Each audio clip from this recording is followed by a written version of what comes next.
Hello and welcome. First up, congratulations to the England women's football team. Well done, very inspirational. And I saw some of the celebrations, which I think is it's brilliant to see, and hopefully that will inspire a lot of young athletes, and of course, in particular, female athletes. A word of caution though, something that I noticed that in the UK present day might cause you a couple of issues. I'll come back to that.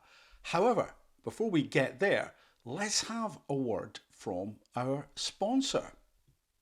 Well, I think we've been discussing.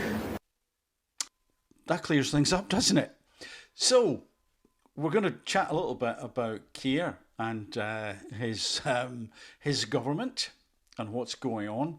And that brings me back then to why I was mentioning this thing about the football team, the England women's football team. So here we go. Watch this. Now, a short clip, but you may or may not notice that there's a Union Jack in the background, as you kind of would expect. Why do I say a word of caution? Well, because, strangely enough, it would seem that there's an issue over the Union Jack. And this has been bubbling away in the background for quite some years, in fact. But recently, well, let's take a look at this headline.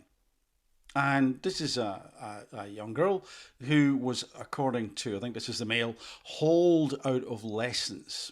Whether she was hauled out, I don't know, but made to sit in reception till her father collected us. This was a sort of celebrating different cultures type day. And people, as you see here, were wearing all sorts of different traditional clothing. And they were reportedly, I've checked this, I think this is a true story. I can't quite believe it, but apparently this is true. These children were allowed to attend as normal, while people with St. George's and Welsh flags were turned away at the school gates. Now, to me, there's something deeply wrong there, something deeply unsettling. And particularly when you consider that the day was about actually celebrating different cultures. What on earth was wrong? The school, I believe, has since apologised, but there's been this creep, this sort of background noise around flags and Englishness and Britishness for a long time, it would seem. So, thankfully, someone has pushed back. So the decision to punish the young girl has caused fury, and PM Keir Starmer's spokesperson appeared to side with the schoolgirl and her family.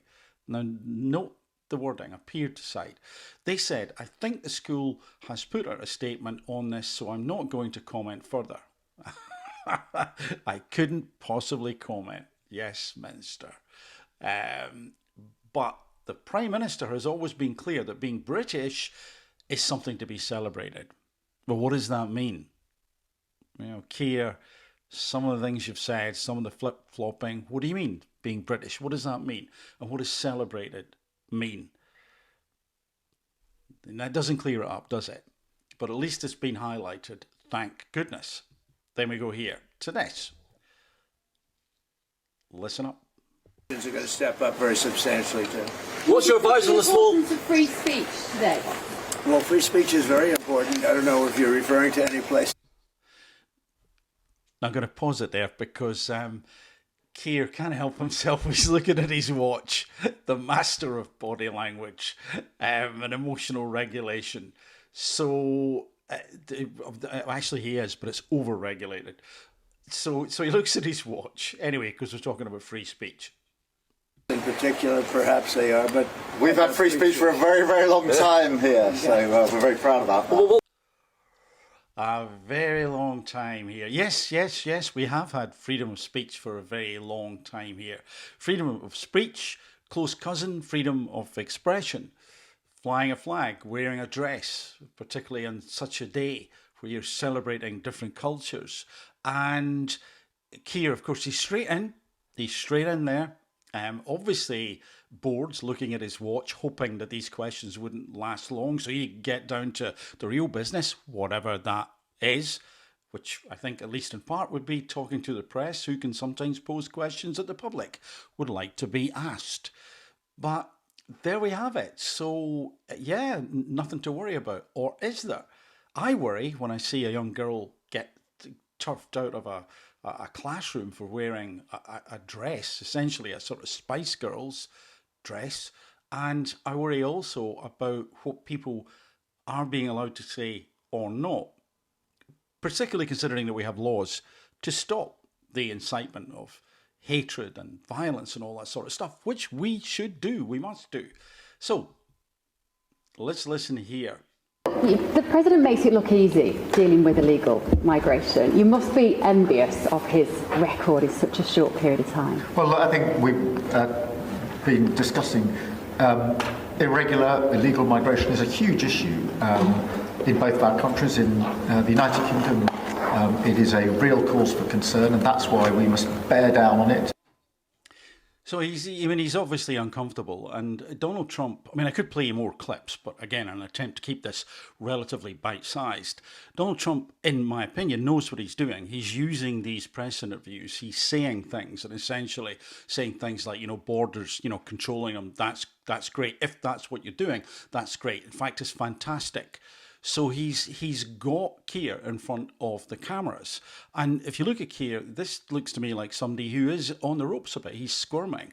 He knows that, of course, the US and Donald Trump are far more powerful in all sorts of different ways. And he knows also what their opinions are. And don't be fooled about the apparent entente cordiale.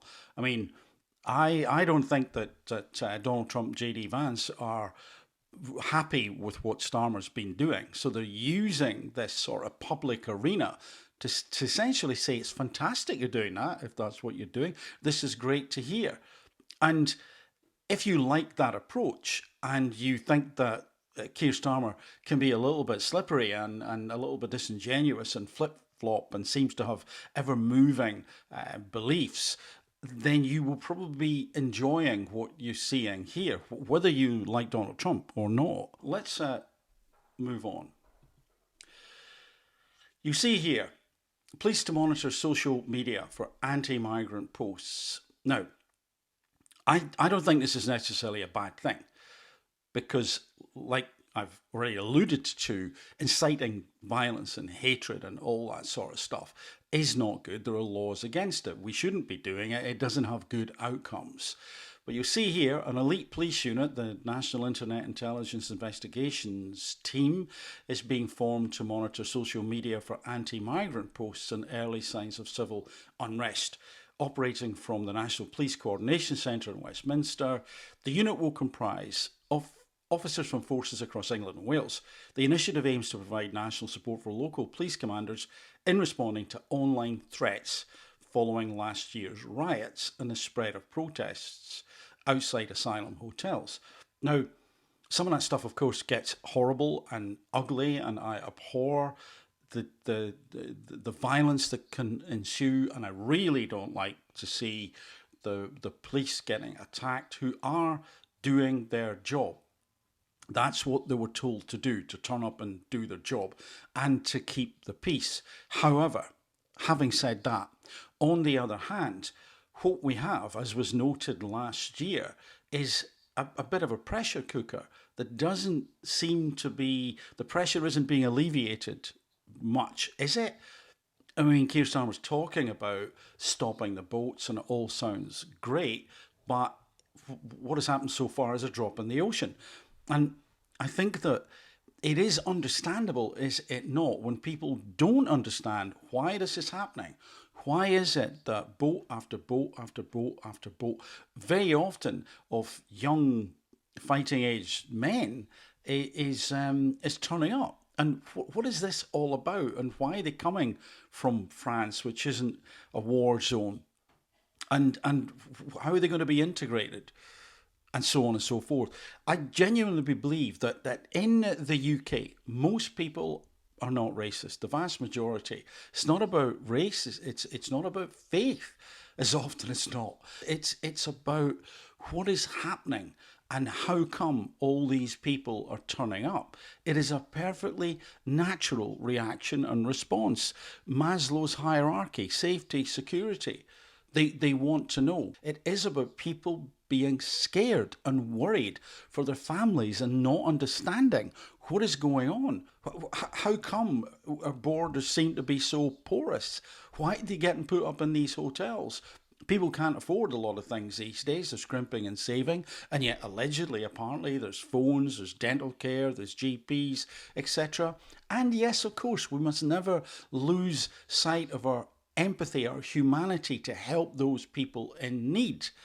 But, and a deliberate but, there is a huge messaging gap here, is there not, between what the population are feeling and being, in some cases, branded, by probably Keir as far right, when I don't think a lot of people are remotely far right, unless you want to change the meaning of it, and because they're being branded and vilified, and it would seem that the worries and concerns are not being listened to, then we start saying the rest of the population should just shut up and not be worried without an explanation, then we're in a really tense situation. We're heading into some troubled waters. Then we'll see there has been a critic, including Shadow Home Secretary Chris Philp. This is to this unit being set up, have labelled the plan as disturbing and a free speech infringement, accusing the government of prioritising surveillance over frontline policing. It's the mission creep, I think, that Chris Philp is really getting at here. But also this stuff about surveillance over frontline policing. Once more, you can understand people's frustrations about that. Shoplifters just being ignored, burglaries not being investigated, crime rates soaring in certain parts of the country. People want the police. They want the police out there, helping them, protecting them, doing that which it is that they do best. And it's not to say that such a team as this isn't required, but as I've said, where's the balance and where will the resource be put? Anyway, let's go here. The Online Safety Bill, divisive internet rules become law. This is from the BBC, and they're in their headline saying, or recognising, that the bill is divisive. What does that mean? Why might that be the case? Well, we're going to look at that in a second. When I first heard about it, I thought, oh, hey, this sounds good. This sounds good because, yeah, we do need to protect people. However, well, let me show you this clip. Ofcom insists this isn't about shielding children from porn, self-harm content and eating disorder forums. Noble goals. But the legislation is drafted so broadly that it ensnares football forums, train spotting groups, even message boards about pets. Sites without the resources to implement compliance are shutting down. It's a digital bonfire of civil society. Section 44 allows the Secretary of State to change censorship standards without parliamentary vote. Section 179 criminalises speech that causes non-trivial psychological harm, a term so vague it could criminalise satire, parody, or political dissent. Yeah, so there's the worrying parts. Non-trivial psychological harm. The devil's in the detail, as I keep on saying. What does that mean? What does that mean? Isn't that a little bit scary if somebody says, well, this was non-trivial? What's the test? What's the measure? Is it what any normal individual would think? What does normal mean if that's the case? And so on. And then, as we heard towards the end, the inability, potentially, to create something satirical, to poke fun, perhaps to insult even a politician or the state, could be where that heads. And let's just take a look from a country not too far away from the UK here. So this, I think, was June 25. So at around 6 a.m. this morning, hundreds of people across Germany awoke to police officers at their door. Their only crime is to have openly made critical or offensive comments on the internet, many about specific politicians. It's not a scene from the Third Reich or the German Democratic Republic, but from the Federal Republic in the 21st century. Officers from the FCPO the BKA, intend to make approximately 170 house visits today to investigate hateful or insulting comments made online. So this is Germany, this is present day. Suspects have had their tablets, laptops and phones confiscated and their homes searched. This operation has been taking place annually for several years now to enforce paragraph 188 of the German Criminal Code.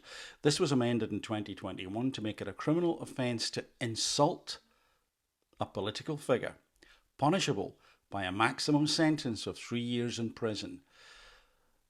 A criminal offence to insult a political figure. What does that mean? Maybe it's well defined in German law. I certainly hope so. And I hope the bar is high, set very high, before something could be considered to be an insult. Punishable by a maximum sentence of 3 years in prison. And, well, you know how the European countries like to kind of do things very often in lockstep. That's worrying. But, again, the devil's in the detail. Maybe this is all fine and maybe that bar is so high. But you can't help but wonder if we're not plunging headlong into genuine dystopia in terms of what we can say and how we can express what we feel. I'll leave you with this thought. This means a psycho. This mink is a psycho. Who said that? Anyway, let me ask you what you think. For the moment, from me, bye for now.